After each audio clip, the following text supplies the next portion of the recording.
Bos días, vamos facerlle unha entrevista sobre a inteligencia artificial e o cancro. Vostede é un recoñecido xenetista con coñecementos sobre o uso da inteligencia artificial no campo da sanidade. Como se interesou neste ámbito e como lle axudou a súa formación a prepararse nestes campos? Bueno, moi boa pregunta, pero moi experto en inteligencia artificial non son. Tampouco en cancro, realmente, eu sou experto en xenética. Pero a inteligencia artificial sí que me parece que é unha ferramenta xa de presente, moito máis de futuro, para entender mellor a enfermedade, para poder facer mellor diagnósticos e tratamentos. Estamos comenzando a utilizala, porque é un campo que está emerxendo actualmente. Sí que o vexo de moito futuro. Actualmente vostede dirixe a Fundación Pública Galega de Medicina Xenómica. Que avances se están facendo dende esta institución nas terapias para curar o cancro co apoio da inteligencia artificial? Mira, a Fundación de Medicina Xenómica é unha fundación pública do Servicio Galego de Saúde onde facemos diagnóstico para todas as enfermedades xenéticas de Galicia. Todo o que é xenómica, que se precisa para facer diagnósticos, pronósticos e tratamentos das enfermedades, facémolo ali. Isto afecta a moitas partes. As máis importantes son diagnóstico de enfermedades raras, algunhas veces son cancros raros, tamén cancro hereditario, que é cancro de colorectal e mama principalmente, pero tamén hai outros. Tamén farmacoxenética, que son biomarcadores de resposta a cancro, a fármacos. Antes de dar un tratamento, moitas veces hai que facer un análisis xenético para saber se vas ter unha boa resposta ou non. E, por último, mutacións en cancro para saber tamén cal é o tratamento axeitado. É o que se chama medicina personalizada en cancro, non? O que se chaman terapias dirixidas. Moitos cancros para saber, incluso moitas veces para facer o diagnóstico, hai que saber que características moleculares moitas veces hai enfermedades xenéticas ou cancros hereditarios que non sabemos cal é a causa, non atopamos o xen. Entón, temos que facer tamén moita investigación en terapias, investigación en buscar a causa dos problemas, en entendelos, e para iso fai falta facer análisis xenómicos e consultalos con información clínica. A inteligencia artificial pode nos axudar moito nesto de aquí, porque pode ser información moi complexa.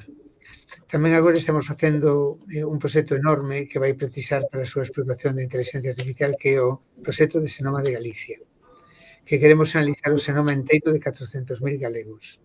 E imos darlle tamén, aos participantes, damoslle resultados de se teñen cancro de mama e ovario hereditario ou cancro colorectal hereditario. Estes son volúmenes tremendos de información. Moitísimos terabytes. É unha cousa, imagínate que o que podemos xerar co proxecto de Xenoma de Galicia é máis que o que se ten na historia clínica de todas as radiografías, análisis que se fixeron a toda a xente de Galicia. E claro, isto fai falta moita computación, moita capacidade de almacenamento con grandes supercomputadores e tamén para explotar toda esa información, pois a inteligencia artificial vai ser unha ferramenta sen dúbida importante. De que maneira investigades vos nesa fundación se a xente ten cancro hereditario? Mira, hai un 10% dos cancros de mama e de cancro de colon son hereditarios. Son mutacións en xenes que fai que se as tes moita probabilidade de ter cancro. Os xenes sabemos cales son. Entón, nos analizamos se eses xenes teñen unha mutación. E se así, non significa que a persona teña o cancro, pero que está a risco alto de telo. Entonces, el e a súa familia, porque isto herdase de pais a fillos. Podese beneficiar a xente que está a risco de facer un seguimento, porque o máis importante o máis importante do diagnóstico de cancro é que ter un diagnóstico temperá, que se poda facer rapidamente para que unha cirurxía podase eliminar o problema. E tamén porque moitas veces tamén hai unha influencia ambiental, que con prácticas saudables de alimentación ou de exercicio ou tal, podes tamén disminuir o risco.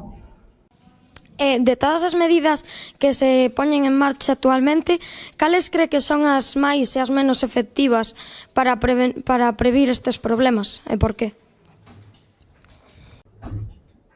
Bueno, eu penso que neste momento que a predicción e a prevención é o máis é das partes máis importantes no cancro.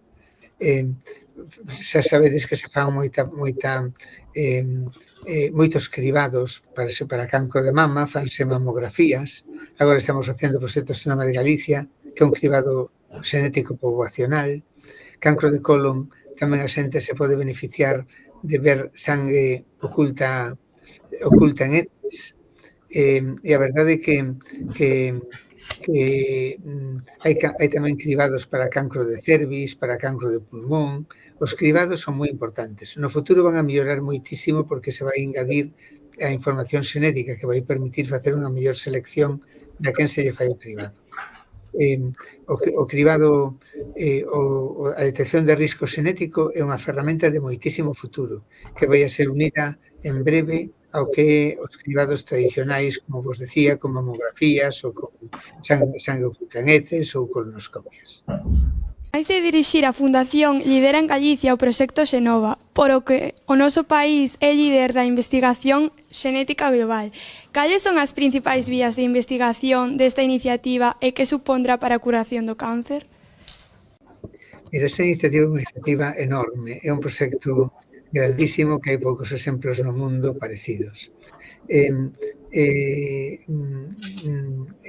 A idea é ter todo o xenoma de 400.000 galegos unido a información clínica para que todos os grupos de investigación podan investigar as causas da enfermidade, para buscar novas dianas para fármacos, para facer novos tratamentos, moi importante para predicir o risco de enfermedade común, pero sobre todo vai a ser unha cantidad de información enorme que vai a permitir a moitos grupos de investigación pois investigar causas de enfermedades, tratamentos novos, anticiparse a enfermedade. Isto é o que vai ser máis importante con diferencia, non? Pero é un proxecto enorme, dunha magnitud moi grande que vai durar moitos anos e que vai ter moitísimos proxectos e ligas de investigación. Moitas delas para o cancro, isto non hai dúbida ninguna. Estando pola primeira que este programa de cribado do que falei. Vimos que vostede e o seu equipo fan informes xenéticos para previr o desarrollo de enfermedades hereditarias como cancro. Como podría axudar a inteligencia artificial a realizalos con maior precisión? E o seu equipo fan informes xenéticos para previr o desarrollo de enfermedades hereditarias como cancro. Como podría axudar a inteligencia artificial a realizalos con maior precisión? Bueno, eu creo que a inteligencia artificial hai que ir a modo. Tampouco seguramente a panacea. Pero en que nos está empezando a axudar? Pois porque está empezando. A inteligencia artificial é moi boa para todo o que é procesado de linguaxe natural e para o que é imaxe. Para outras cousas non é tanto. Non é unha panacea absoluta que vai a solucionar o mundo inteiro. A nos venos moi ben porque cando temos que diagnosticar unha enfermedade hereditaria, moitas veces temos que meter na historia clínica do paciente, ir lendo todo pouco a pouco para ver se ademais de cancro ten outras cousas, para poder ver para poder mirar ben cales son os genes que están implicados. A inteligencia artificial pode nos axudar a facer un procesado de linguaxe natural de historia clínica e pode nos axudar a mellorar os tempos de diagnóstico. Como podemos ler na páxina web do CENIO e investigador Alfonso Valencia, di que en 10 anos é probable que a inteligencia artificial este integrada nos sistemas de soporte de decisiones clínicas, que evalúen o tempo real dos datos, porcentaje e permitan axustar os tratamentos de forma dinámica. De que maneira pensa que isto é certo e os tratamentos clínicos?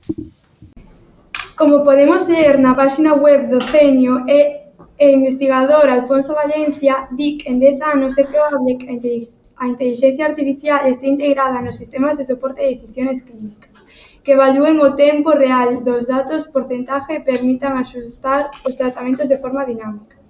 De que maneira pensa que isto é certo e os tratamentos clínicos? Alfonso Valencia é moi amigo meu. De feito, os dous diriximos as infraestructuras españolas de medicina personalizada que se chama Impact Datos, que dirixe ele, Impact Xenómica, que dirixo eu. O que di seguramente ten razón, porque é o que sabe de inteligencia artificial.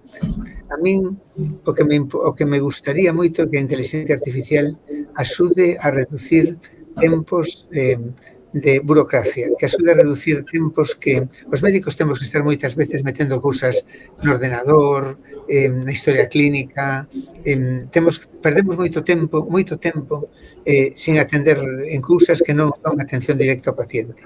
Se a inteligencia artificial nos aforra tempos para poder dedicalos ao paciente, para mí sería, un dos logros máis importantes da inteligencia artificial. Non tanto na axuda de decisións, que tamén, como di el, pero sobre todo se conseguimos aforrar tempo para poder ter máis tempo co paciente, collerlle a man, falarlle e non estar facendo miles de cousas que non ten unha repercusión, un contacto directo co paciente. Isto penso que sería un logro grandísimo. Por suposto, como di el, tamén na toma de decisións vai axudar, isto é evidente. Van a ser ferramentas de axuda na toma de decisións, seguro. Como xa dixo vostede, hai moitos tipos de cancros. Cal cree que é o máis complicado para curar con terapias? Como xa dixo vostede, hai moitos tipos de cancros. Cal cree que é o máis complicado para curar con terapias? No cancro hubo un antes e un despois cando se introduciron o que se chaman as terapias dirixidas. Cando, entendendo que lle pasa, cales son as mutacións do cancro, se puideron facer terapias inmunolóxicas, inmunoterapia, para cronificarlo, para parar cousas que o cancro fai. Este foi o gran avance. Isto beneficiou prácticamente a todos os cancros, menos a uns poucos. Cancros que todavía non entendemos ben son, por exemplo, o cancro de cabeza e pescozo, por exemplo, o cancro oral, que está moi ligado ao papilomavirus e ao tabaco en adultos, o cancro de larinxe e farinxe e o cancro de páncreas. Estes son cancros onde as terapias dirixidas habitualmente fallan, non sabemos por qué. Que fai falta moita investigación e son cancros que realmente, se non se collen moi precozmente, de forma moi temperá, é complicado logo tratalos, moi complicado. E temos que investigar máis para intentar ver que lles pasa. Moitas gracias. Hola, como xa vimos, a IA xa pode detectar o cáncer con precisión nanométrica. De que modo cree vostede que, ademais de detectalo, podería curalo e como serían ese proceso se combina con estudios xenéticos como os que vostedes realizan? Non entendí moi ben a pregunta, pero entendo que estabas dicindo que se pode detectar o cancro por imágenes seguramente con precisión moi pequena. Realmente é todo unha combinación de todo. O sea, o que se te referías a que utilizando PETs e tags podese detectar a veces o comenzo de todo, se temos sorte e conseguimos collelo, é unha parte importante, é unha parte do proceso. Outra parte do proceso é a parte xenética, porque o cancro son mutacións. Sabendo as mutacións, moitas veces os cancros poden ter terapias independentemente de onde están. Esta outra parte aquí é onde a xenética é importante, a parte do cancro hereditario, pero a parte máis importante é que o cancro son mutacións. Sabendo as mutacións, para moitas delas hai terapias. Isto é a parte da xenética. A inteligencia artificial e a robótica están moitas veces asociadas. Que terapias para curar enfermidades hereditarias poderían aprovecharse desta relación? Que preguntas tan difíciles facedes. Non teño moita idea. Tampouco penso que hai que magnificar, o sea, o radón efectivamente contribuye ao risco de cancro de pulmón. Canto? Pois por un porcentaxe, non é unha cousa de... hai tamén outras cousas que o tabaco é moito máis importante que o radón, pero a verdade é que como pode axudar? Pois seguramente por cando teñamos a historia clínica de todo, facendo, por exemplo, xeolocalización, temos mapas de radón de toda Galicia. A inteligencia artificial seguramente pode axudar a facer xeolocalización e historia de vida dos pacientes para intentar ver e comprobar cal é a influencia real do radón. En Galicia son importantes os efectos do gas radón no cáncer de pulmón. De que maneira pensa vostede que se podería aplicar a inteligencia artificial e as súas terapias xenéticas para evitar os efectos deste gas?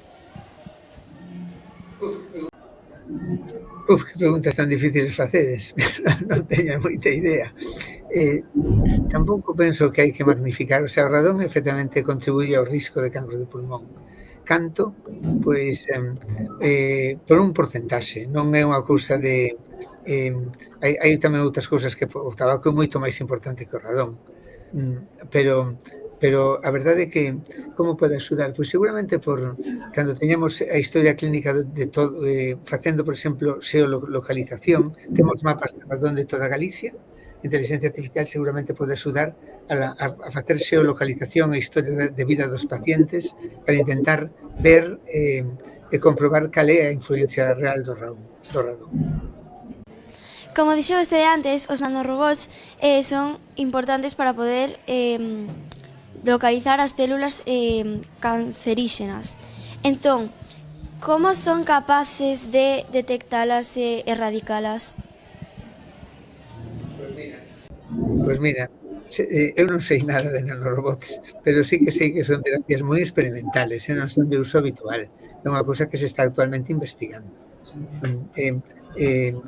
Localizar unha célula tumoral podese facer de moitas maneiras, de moitas maneiras, simplemente porque teñen propiedades moleculares diferentes das outras células. Entón, un nanorobot pode detectalas. Pero xa vos digo que son terapias moi experimentais, non son terapias de uso habitual.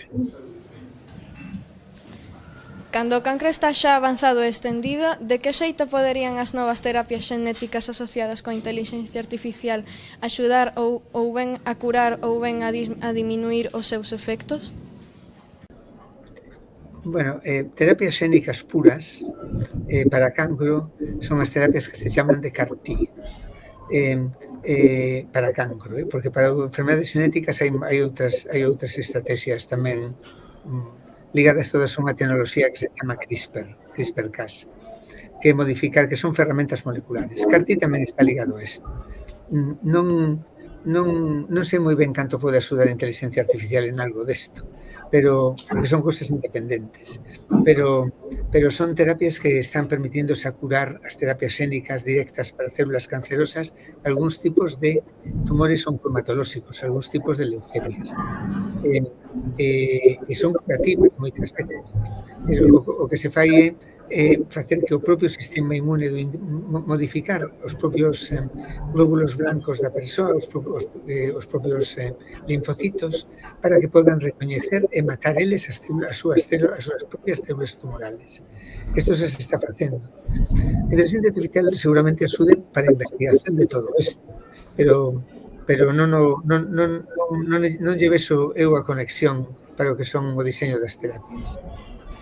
Como dixo Si en diseño de fármacos, en diseño de fármacos de moléculas novas, a inteligencia artificial xa xoga un papel importante.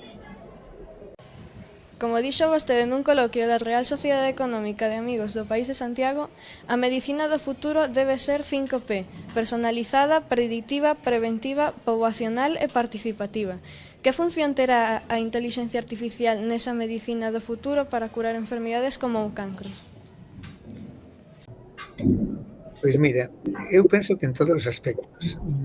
Predictiva e preventiva, xa vos contei, axudando a proxectos como o proxecto Xenoma de Galicia para buscar quen está a risco de ter unha enfermedade, para poder previla. Se ti sabes que estás a risco de ter eu que sei, unha enfermedade cardiovascular e que só pode solucionalo con unha boa alimentación e facendo deporte, seguro que empezas a decir, mira, tengo que facer un bo estilo de vida porque estou a risco alto.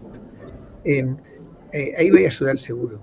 Nas terapias xa vos contaba que no que é medicina personalizada é unha parte tamén importantísima. No que as outras dúas P's, hai unha P que non, porque é unha P de equidade, unha P de que todo o mundo teña acceso. É unha cuestión de que eso siga unha conciencia ética, social, que todo o mundo teña acceso por igual a diagnósticos, a terapias, a un tratamento. A equidade é unha parte importante. Eso non sei como a inteligencia artificial pode axudar. Pode axudar facendo un mundo máis xusto, pensando que temos que é outro tema completamente distinto. E a T ligada a que se poña o paciente como eixe do sistema, que é outra P, a P de participativa, pois a verdade é que tamén son decisións políticas. Tampouco penso que é de sociedade. Tampouco creo que pode axudar a inteligencia artificial, máis que dando máis tempos profesionais para que podan atender de forma correcta aos doentes. Pero nas tres primeiras P, o que predicción, prevención e personalización dos tratamentos, isto obviamente que sí que pode axudar moito. Hai xente que di que nun futuro a IA pode acabar substituindo aos especialistas. De que maneira pensa que isto podería ser posible e cales serán os principais riscos da súa aplicación de agora en diante? Penso que absolutamente non, que é absolutamente imposible. É como non vai substituir aos xuíces, ni nada deso. É imposible, porque o que sí pode facer son moitas cousas. Pode axudar ao diagnóstico, pode axudar a toma de decisións. Seguramente, nalgúnas especialidades que están ligadas á imaxe, como a anatomía patolóxica, os electrocardiogramas, o fan tamén como un humano. Estas cousas sí, pero que poden ser ferramentas de axuda ao diagnóstico, pero non van a substituir un médico no futuro previsible, obviamente que non, porque simplemente polo trato humano e de empatía e simplemente pola integración de coñecementos estamos moi lonxe de que a inteligencia artificial poda substituir un médico. Na miña vida eu non o verei e na vosa tampouco.